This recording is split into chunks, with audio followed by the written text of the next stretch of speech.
This episode of Market Talk is brought to you by Growmark FS.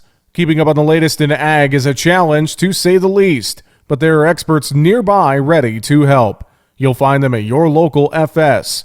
You can trust them to bring you customized agronomic grain and energy solutions born of the latest thinking. That's because FS specialists receive continuous training that keeps them current on the latest trends, practices, and technologies. So you'll get local expertise that's both exceptional and up to date. Visit fssystem.com to learn how FS is bringing you what's next. And joining us now to talk about the market trade action scene on Tuesday, we saw a bit of soybeans spreading against corn, soybeans getting the short end of the stick across the board, and we saw wheat markets up a little bit with corn. Got plenty to talk about. Let's welcome in Matt Bennett with agmarket.net.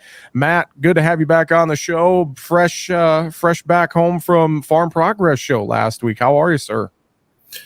I'm doing good. You know, it was a good week at Farm Progress Show. I'll tell you what, I've been to Iowa at the Boone grounds several times in the past, and I'll tell you, the weather wasn't worth a darn.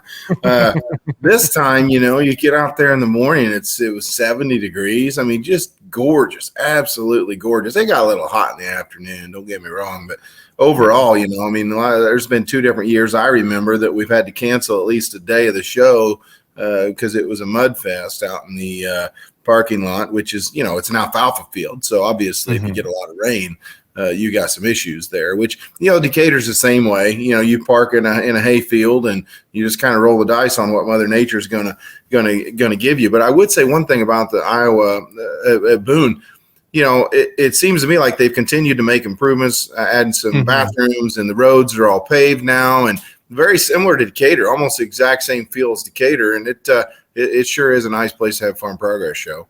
I couldn't agree more. It was a great time. I know both of us had a lot of awesome conversations with growers and with folks in the ag industry, and I was glad we got a chance to catch up a little bit last week as well. Let's turn our attention to this week. Looking at Tuesday's trade, coming back from the 3-day holiday weekend, we saw soybeans products kind of getting the short end of the spreads, a lot of pressure there, and I think a lot of factors weighing on soybeans, Matt. I know we've heard about this Argentine, this peso to dollar ratio, 200 to 1. China with more COVID lockdowns. I think that has some worry. Also, you know, just the thought that soybeans could hold on to their trend yield or close to it as we get into next Monday's WASDE report. It seemed like a lot of things really weighed on the soy complex Tuesday, and then the algos kind of just pushed it further to the downside. What are your thoughts with soybeans? Yeah, I think you pretty much hit the nail on the head. So essentially, I think whenever it comes to beans, you know, overall, August weather's been pretty decent. Not for everyone, but overall, you've had enough places get some rain. It's cooled off. You know, it's pod filling weather that a lot of folks would like to see, especially as compared to what we saw, for instance, in the month of July for a lot of people, especially west of Mississippi. It just dry as a bone and hot, you know, and then of course you add in this situation with Argentina, and, you know, there's no question those producers, man, I tell you what, that's a challenge. Why do they keep, why do they keep their commodities? It's a hedge against inflation, you know, because they know darn good and well that if they step out there and sell and they end up having to buy their fertilizer or whatever it is that they're buying at a significantly different rate, I mean, it can just absolutely kill them. So they've got a whole host of different issues. Well, essentially, it's going to make their beans cheaper, as we know, and it's going to give them the opportunity to get a little more aggressive on the world market. So, you know, a couple of things come to mind. I mean, obviously, corn performed significantly better than soybeans. It's not the first day that we've seen this happen. I made a comment to one of my guys that sometimes likes to look at that soybean to corn ratio. Said, I'll tell you what, during that Pro Farmer Tour, we should have been buying corn and selling beans the first couple of days, because it was obvious that the trend of this crop has been that the bean crop is better, relatively speaking, than the corn crop. And it's not by a small margin either. Now, I do think there's a lot of decent corn out there, but at the same time, I'll tell you, we're starting to get some yields roll in. Heard some yields in Iowa today. You know, a gal, I don't know what it was, producer, 250, 260 last year, and it was 90 bushel corn, and this was southwest of Des Moines, you know, maybe 30, 40 minutes. So, yeah, I tell you what, there's definitely going to be some issues. Like I'm sure I've told you this, but I feel like you've got a lot of 2012 folks and you got a lot of 2018 folks. So it's going to be hard to figure out what your final national yield is going to be. For next Monday, 171.9. That's what we came up with. Now, I'm not saying that we're right. I feel like we're a little bit above pro farmer, but I don't know that we're all the way up at 179, quite frankly. I just don't think the USDA is going to get more than half as far as the difference between those two numbers. I don't think they're going to go all the way down to a pro farmer type number, but that's just our guess, if you will, for this report. But beans were 51.9. I will say that we're 51.9 for beans. And to reference something you said earlier, I'm not so sure that the bean yield won't be bigger than 51.9 when it's all said and done. So I think you got to keep that in the back of your mind as a producer. I mean, are you going to throw cold water on $14 beans? I don't know if that's a good idea. It seems to me to kind of surmise, what you just said there as well. It feels like this soybean complex definitely has some bearish pressure to the downside. Tuesday, we closed just below 14 on November beans, kind of that key psychological support area.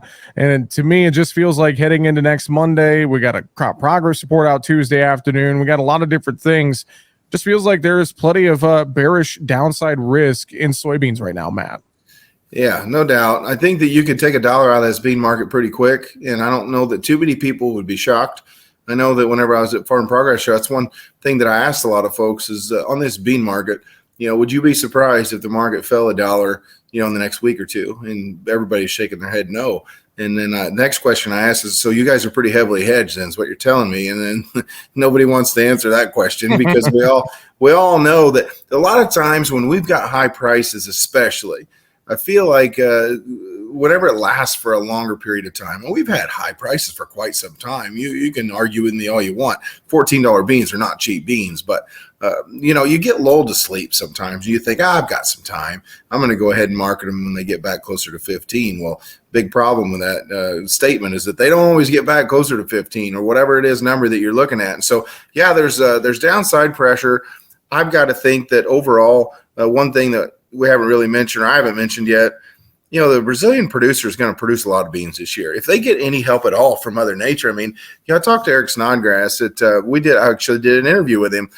Did some of what you did. Betsy does that with us sometimes. Does video with folks that that have some contribution as far as market mentality and whatnot. And Eric just said, I think we're going to have the La Nina hold on, but he said after the first of the year on the calendar, he said, I just don't know that things going to be able to hold together.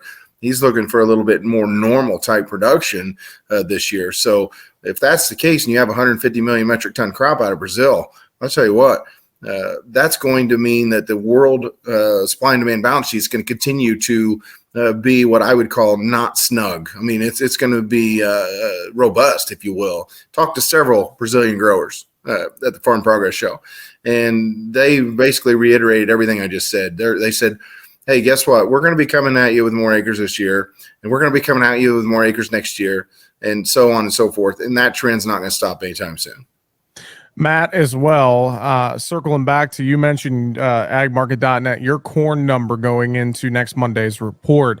To you, in your mind, a number around that 171, 172 range, is that what it's going to take to remain neutral to bullish in this corn market? Or what do you think? If USDA only comes down slightly, I'd have to think, would the trade look at that as bearish, or weigh all the other factors and all the other stories we're hearing across the country about how the crop looks, Matt?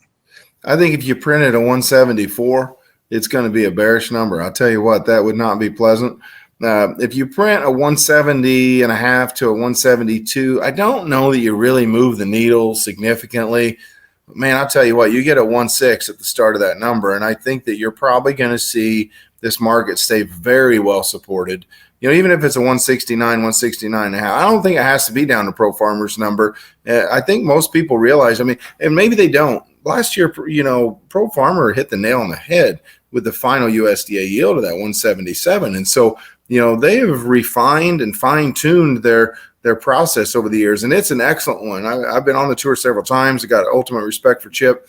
My personal bias is that I do think there's some just awfully good corn outside of the routes that they typically go on. The bottom line is that they go through where most of the corn's grown. Let's be honest.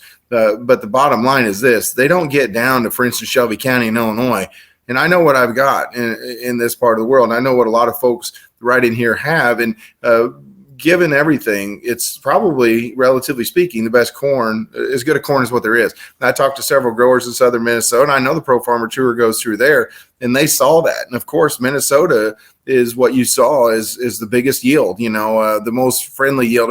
I guess the best yield versus expectations would be the best way to put it. But I think that you're going to maybe see Illinois well above the 200 level instead of 198. That's just my thought. I think that where the good is, it's going to be awfully good, and where the poor is, I understand it'll be APH or below. But in Illinois, I don't think you're going to have any absolute train wrecks like we've seen, maybe in parts of Iowa. I think there's going to be some train wrecks.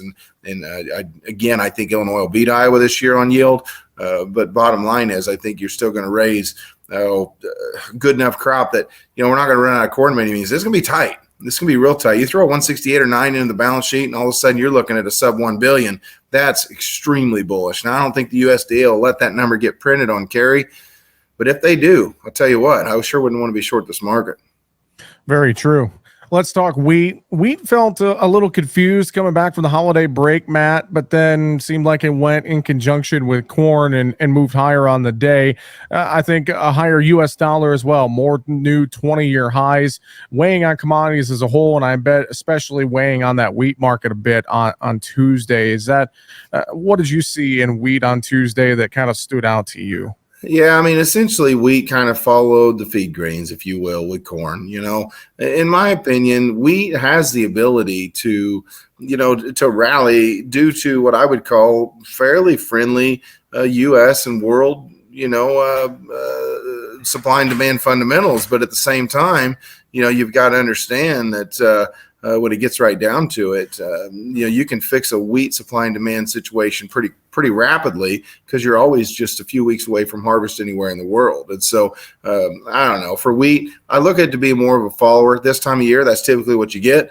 It's going to follow the corn and bean market around. And if it's going to choose one of the two, 9 times out of 10, it's going to choose the corn market. They'll walk in tandem. But my personal thought on wheat is that I wouldn't be surprised if you just kind of hung out in here and basically followed along with corn. I don't look for any sort of wild ranges in wheat anytime soon. Matt, as well, I mentioned the dollar, and I know, we're bringing back in the Argentine policy as well. A lot of, I think it shows just some of the challenges out there for some economies who maybe have large amounts of dollar-denominated debt out there. And I think this whole world recessionary fear, you throw in more COVID lockdowns in China, I think a lot of this seems like it's starting to come back to the forefront here as we maybe move our ag trade out of weather market and back to fundamentals and look at some of these macro concerns as well, Matt. Yeah, I'll tell you, Jesse, if we didn't have talk of, pushing a 1 billion carry on corn or below, I don't know that you'd see this type of market action. I'll tell you, there's a lot of issues, macro fears, just what are we going to do here in the world when you're looking at a world recession potentially getting underway?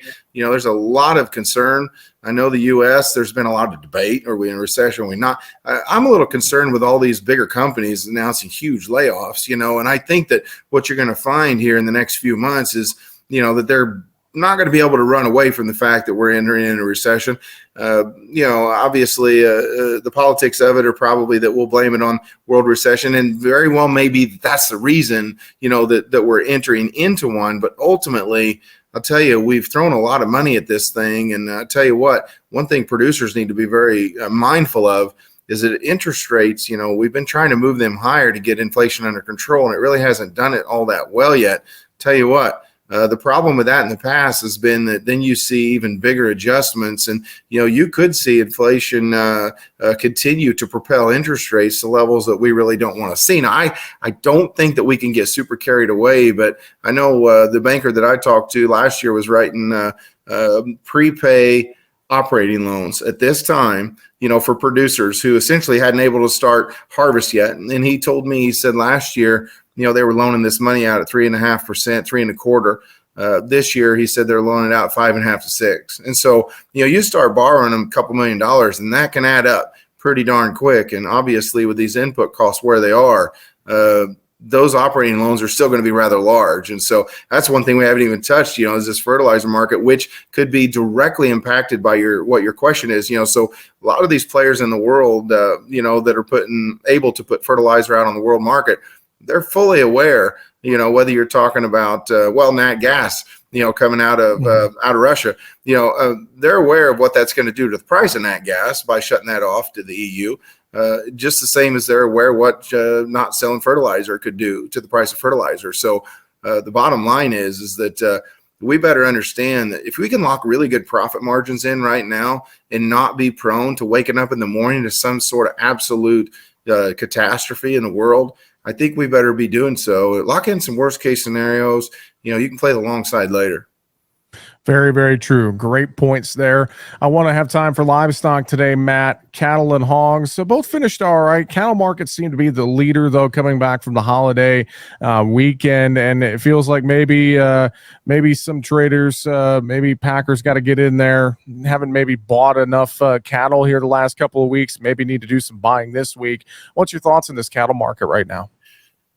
When you see the cattle market rally, whenever corn's up to double digits, I've been bullish cattle for a while, and I'll tell you, if you can keep the equities to hold together, this cattle market's going to be a dynamic situation. You're going to see numbers that are going to suggest that we should definitely rally cattle on out through the fourth quarter into the first quarter next year, second quarter next year. And I think the real fireworks are probably going to begin after you turn the calendar. But, there's a lot of folks looking at that right now. If you look, Jesse, 145, 150, 155, 158, you've got a nice little carry in the market. And there's a lot of folks that are betting on the same type of thing that we're talking about, that this demand for cattle is going to be awfully strong. I'll tell you what, I think some of these guys I know, like right now, would like to buy feeders for $200. I know what they are on the board. We all know that the cash market runs in excess of the board, but I know parts of the U.S. where folks are wishing that they could buy them for $200. So those people obviously are betting on the same thing we're talking about as well. So this cattle market's going to be interesting. And again, don't rule out, though, that if the equities fall apart and the consumer doesn't feel like they can afford to buy beef, this cattle market's not going to be able to do what it should do with the type of supply and demand fundamentals we're looking at. And I think another thought as well in this cattle market, I think you and I have touched on this, just the fact, look at where corn's at this year and look at some of those bad areas for corn, right in the heart of feedlot country. So is that corn going to be able to move from east to west via rail, via truck? How's that going to impact feed costs and more as we get farther here into the fourth quarter, Matt? Yeah, and so I will tell you that I do know a buyer in one part of Kansas that's bought a fair amount of corn that is going to be going into the heart of cattle country, and they paid $1.85 over for it. And this would be like a December through May timeframe, a little bit each month. And the part of the world that it's coming from is from my home state, from Illinois. And so, what you're going to see is you're going to see a tug of war. You get farther east than Ohio, and they don't grow enough corn. So that's a corn deficit area. So they pull corn, from a lot of times from Indiana, Ohio. You're going to see a tug of war coming right, in my opinion, with Illinois. It's almost going to be like a seesaw type situation. And basis is going to be reflective of what's going on in those parts of the world. So again, a lot of those cattle got liquidated because they didn't have anything to feed them. Pastures dried up, don't have enough hay. They're going to need corn. And so they're going to have to pay to get it there. And what's that mean? Basis is going to be pretty dynamic. Now, I think some of your early numbers, like right now through the next 6 weeks, could be some of the better basis levels you see, quite frankly. But I think after that, if the crop doesn't perform, basis may fall back. But the reason for that might be that the board could continue to stay strong to even moving higher as far as corn's concerned. So, basis is going to be extremely dynamic moving forward. But I do think some of the better numbers will be printed early. Very true. I should ask hogs as well. I noticed that October lead month contract on the board starting to inch closer to the cash. Maybe it's something we'll see them come together in the next week or two. What's your thoughts with hogs, Matt? Yeah, I think that it's very possible. Hogs have been such a crazy market to try to trade. It all depends on what the money's doing whenever it comes to hogs. We all know that numbers here in the U.S., aren't exactly robust. We know that China still has strong demand, but you can say, hey, they're going to back off on their economy. It's one thing I talked about quite a bit at Farm Progress shows. We got 1.3 billion people eating a better diet than what they ate 10 years ago. They're going to continue to eat a better diet. And I know that there's ways you can control that to an extent in a communist country, but at the same time, I mean, we all know that there's only so much you can do there. So I feel like you're going to still see very strong demand out of that part of the world, and you're still going to see pork prices stay relatively, competitive. Now, I don't see $100 hogs moving forward, at least in your front months. To me, it's going to take a heck of a lot of fund interest to see that happen, and I just don't see it happening right away. Matt, always appreciate the time. I know if folks want to get a little advice, they can reach out to you and the team there at agmarket.net very easily. A couple different ways. How can folks get a hold of you guys? Yeah, just agmarket.net or agmarket.app. Either one of those places is a great place to find our technology, our research, contact info. So either one of those. Fantastic. Well, Matt, always a pleasure, sir. Enjoy the rest of your week, and thanks for joining us here today. We'll talk to you again real soon. Absolutely, bud. You have a great one. Matt Bennett with agmarket.net. That's going to do it for today's show. Find us online, markettalkag.com. I'm Jesse Allen. Have a great afternoon.